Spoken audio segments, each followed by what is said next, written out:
आज हम बात करेंगे उस दौरे की जिसने दिल्ली से लेकर वाशिंगटन तक और मॉस्को से लेकर ब्रसल तक हलचल मचा दी है, क्योंकि रूस के राष्ट्रपति व्लादिमीर पुतिन भारत पहुंच चुके हैं और यह सिर्फ एक 2 दिवसीय दौरा नहीं, यह वैश्विक राजनीति का प्रेशर टेस्ट है। नमस्कार, मैं हूं नवनीत शरण और आप देख रहे हैं न्यूज़ इंडिया। आज हम बात कर रहे हैं पुतिन की भारत दौरे की। पुतिन की यात्रा से भारत वैश्विक मंच पे किंग मेकर की भूमिका में दिख रहा है।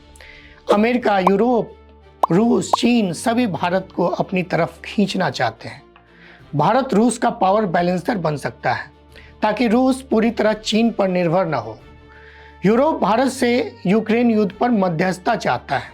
अमेरिका चाहता है कि भारत रूस को आर्थिक रूप से कमजोर करे, और इन सब के बीच कहीं न कहीं भारत यह साफ कह रहा है कि हमारी दोस्ती भावनाओं पे नहीं, राष्ट्रीय हितों पे चलेगी। यह यात्रा सिर्फ दौरा नहीं, एक संदेश है। यह दौरा दुनिया को बताता है कि भारत अब दर्शक नहीं रहा, भारत निर्णायक शक्ति है जो अपनी ऊर्जा की जरूरत खुद तय करेगा, जो अपनी रक्षा नीति खुद तय करेगा और खुद लिखेगा, और जो पश्चिम और रूस दोनों को संतुलन में रखते हुए नई वैश्विक राजनीति का केंद्र बनेगा। जैसे ही पुतिन के भारत आने की खबर आई, यूरोप के कई देश डर मोड में आ गए। कई यूरोपीय राजदूत, कई अधिकारी भारत से निजी मुलाकात कर रहे हैं। लहजा इतना विनम्र कि मानो कह रहे हो कि भारत कृपया पुतिन से कहिए यूक्रेन युद्ध रोके। क्यों? क्योंकि पूर्वी यूरोप के कई देशों को लगने लगा है कि अगर यूक्रेन युद्ध लंबा खिंचा तो खतरा सिर्फ सीमाओं का नहीं, उनके अपने अस्तित्व का है। और इसी बीच पुतिन का ताज़ा बयान भी आया है कि अगर यूरोप चाहे तो हम लड़ाई के लिए पूरी तरह तैयार हैं। यूरोप की बेचैनी को कई गुना बढ़ा चुका है। भारत की भूमिका क्यों है बेहद अहम, आइए समझते हैं इसे।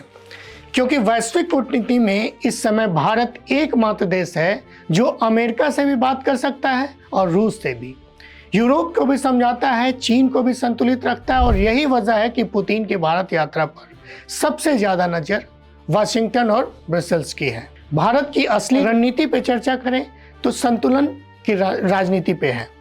भारत न रूस का मोहरा है, न अमेरिका का साथी, न यूरोप का सलाहकार, न चीन का प्रतिद्वंदी। भारत आज दुनिया के सामने एक संदेश दे रहा है। संदेश क्या है? हमारी विदेश नीति हमारी शर्तों पे चलेगी। भारत की विदेश नीति भारत के शर्तों पे चलेगी। लेकिन पुतिन का यह दौरा भारत को एक मौका दे रहा है अमेरिकी दबाव को संतुलित करने का।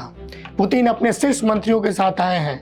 यह अपने आप में संकेत है कि दोनों देशों के बीच बड़े सौदे तैयार होंगे। संभावनाएं जताई जा रही हैं कि रक्षा तकनीक, ऊर्जा सहयोग, परमाणु प्रोजेक्ट, अंतरिक्ष साझेदारी और व्यापारिक विस्तार पर समझौता होगा। आकलन करना भले ही कठिन हो, लेकिन इसमें कोई संदेह नहीं कि इस यात्रा पर सारी दुनिया की निगाहें टिकी होंगी। अगर यह यात्रा सफल होती है तो 3 बड़े बदलाव दिखेंगे। यूक्रेन युद्ध की स्पीड धीमी हो सकती है, रूस भारत समझौता चीन की पकड़ ढीली कर सकती है, भारत की भूमिका वैश्विक मध्यस्थता के रूप में और मजबूत होगी, और अगर यह यात्रा असफल हुई तो दुनिया और अस्थिर होगी, ऊर्जा और महंगी हो जाएगी, और एशिया व यूरोप और तनावपूर्ण हो जाएगा। लेकिन एक बात तय है, भारत अब खेल का मैदान नहीं, गेम चेंजर की भूमिका में है। धन्यवाद।